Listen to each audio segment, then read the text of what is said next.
Okay, vector equations is the last day of notes in this unit, and mostly what you'll find out about them is that they actually just take parametric equations, and instead of writing them as two separate equations, they write them together as one.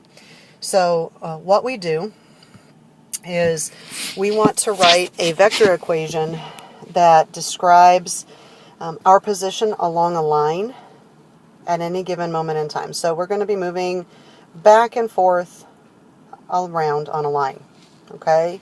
But the first thing that we have to do is we have to get onto the line. So let's say that this is our point of origin, and the analogy that I use is always, if this is CTJ and this is 281 out here, if I want to drive up and down 281, the first thing that I have to do is I have to get on to 281. So I have to take a step or displace myself from Johnson onto the entrance to 281. And once I'm on 281, I'm free to move up and down it. So that's why it's a bunch of vectors, because this right here is the vector that would displace me from Johnson to 281. So I'm going from the origin to point A on the line. And then this right here is the vector that's going to move me along the line. It's going to displace me. In this case, if I'm headed this direction, then it's going to displace me up and to the right every second or every minute. And then, of course, if I start traveling this direction, then I would be headed the opposite direction. Okay, so what we're going to do is we're going to write a vector equation that tells us that. So when I write a vector equation, AB is called the direction vector. It's also got another name, which you're going to see here in another slide or so. And what we do is we figure out how far do I need to displace, or what is my rise and my run to move from point A to point B. Because if I'm going from point A to point B on a line, then that run and that rise is going to have to be constant every step that I take. Otherwise, I'm not staying on the line. Okay, so let's say that I want to start at the origin, 0, 0. And the first thing that I want to do is I want to take a step out to point A. And so what I'm doing is I'm writing an equation that would calculate my position, my coordinates, x and y, on the line at any given moment in time. So what I do is I take a step from here to here. So that vector would be 3, 4. Okay, and that's my position at time 0. That's what the position I'm at when I get onto the line. And then every second or every minute, I have to move along that line, which means I need to figure out what is the rate of change for that line. So I go from 3 to 5. So I subtract 5 minus 3. That tells me that I horizontally am displacing 2 units. And then I went from a y-coordinate of 4 to a y-coordinate of 5. So when I subtract that, I figure out that my vertical displacement was 1. And if I want to stay on that line, I have to have a constant rate of change. So that's why it's a linear equation. It's just calculating my x and y position at any given moment in time on a linear graph or on a linear equation. So I want you guys to take a quick second and do this next one for yourself. Try to ignore the fact that the answer is actually showing through from the page behind the slide, but just try it for yourself. So you might want to pause. Okay, so hopefully you did pause.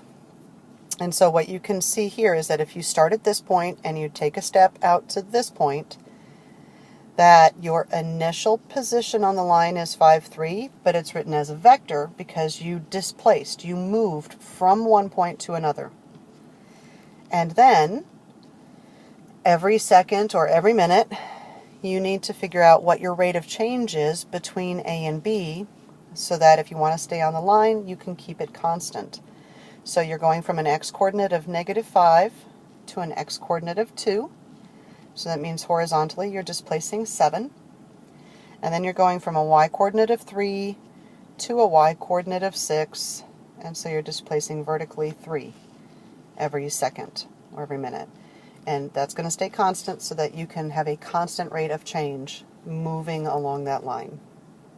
Okay? So what it does, I told you that the direction vector was also the velocity vector. Remember the notes at the very beginning of this unit. Velocity is a vector because it's got to have a magnitude and it's got to have a direction. Well, think about the vector we just wrote for the direction. We were displacing 7 units horizontally and 3 units vertically every second or every minute. So we know how large our steps are and in what direction our steps are every second.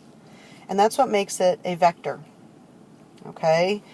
When I want to know the speed of the object, then I no longer care what direction I'm moving in. So if we think about just this, if I'm going from here to here, and that's taking me 7 units horizontally and 3 units vertically, but it's every second or every minute, then that means that it's a rate of change or a speed, right? The fact that it's written as a vector is what makes it a velocity. Well, if I don't care what direction I'm headed in, I just want to know how far I'm going every second or every minute, then I would just need to know the size of the vector. I need to know, am I going 10 feet every second or 21 feet every second? So what I would do is I would find the magnitude of that velocity vector. So this velocity vector, if I found the magnitude of it, I would know the speed of that particle moving along that line. Okay? So what we are going to do is we're going to practice splitting the equations up, putting them back together, and using the equations to calculate positions and things like that. Okay? So we've got the vector equation from the first problem. And so let's check this. Okay? It says that at time equals 0, your position is 3, 4. Well, so if I took this t right here and I replaced it with 0, that means that this entire chunk of the equation is getting multiplied by 0, which makes it disappear. It goes away. And so sure enough, what it's saying is that my x and y position is at 3, 4. Okay, and that's what happened when time was 0. And then this represents my velocity because it's saying that every single second or minute I'm going 2 units right and 1 unit up. So I'm going from here to here every second. And since it's a rate of change and it indicates a direction, then that's what makes it velocity. And that's why it has to be written as a vector. Okay? So when you want to write a vector equation, you figure out your velocity vector, which we have actually done twice now. We figured out what direction and we needed to move from point A to point B. And we need to figure out what our position is at time 0, or the position when we first get onto the line. And then we can write our vector equation. So it says that a particle is going to move along a line. It's going to move back and forth. Its position at time equals 0 is 3, negative 1. So I can actually go ahead and I can start writing my vector equation down here. Okay, so I know that my starting position is 3, negative 1. Now careful, don't write it as a point. It's written as a vector because remember that what we're doing is we're technically starting at 0, 0, and we're taking a step out to there to get onto the line. So it's a vector, not just a starting point. Okay? And then I can find my velocity because I'm going from this point, which is where I got on the line, to this point. So I'm going from an x-coordinate of 3 to an x-coordinate of 5, which is a horizontal displacement of 2. And then a y-coordinate of negative 1 to a y-coordinate of positive 5 is a vertical displacement of 6. But you've got to pay attention because this was my position at time 0. This is my position at time 2. So that took me 2 seconds or 2 minutes to displace that far.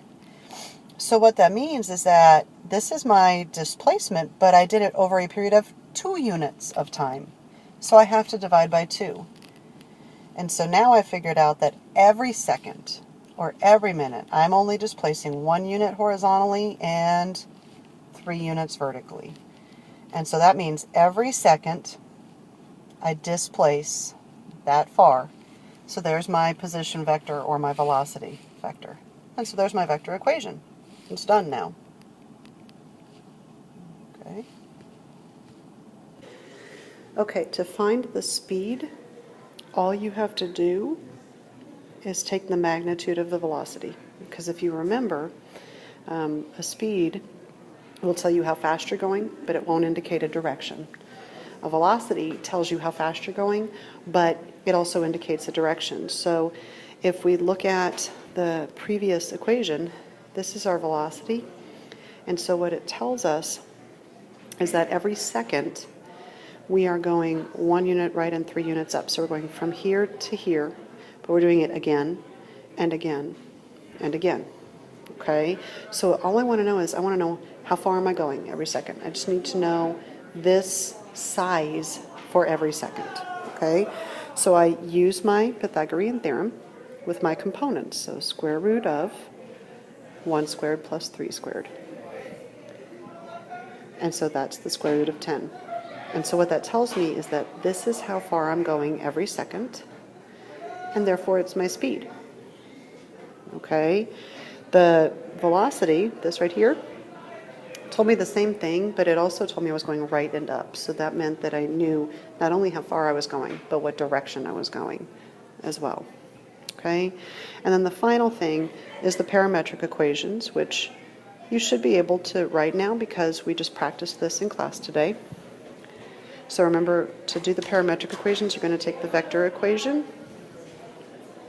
which was this.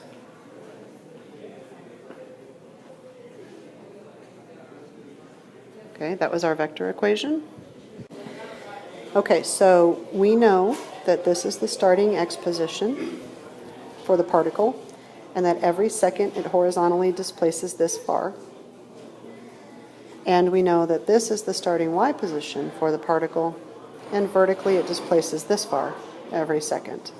So parametric equations simply take the vector equation and split the variables up into their different equations. Okay? So yet again, we're going to be practicing this Monday and Tuesday. Make sure you do the review for Monday's quiz. I'm probably going to post some other videos online over the weekend. I'm going to try anyway. Otherwise, we'll see you guys next week.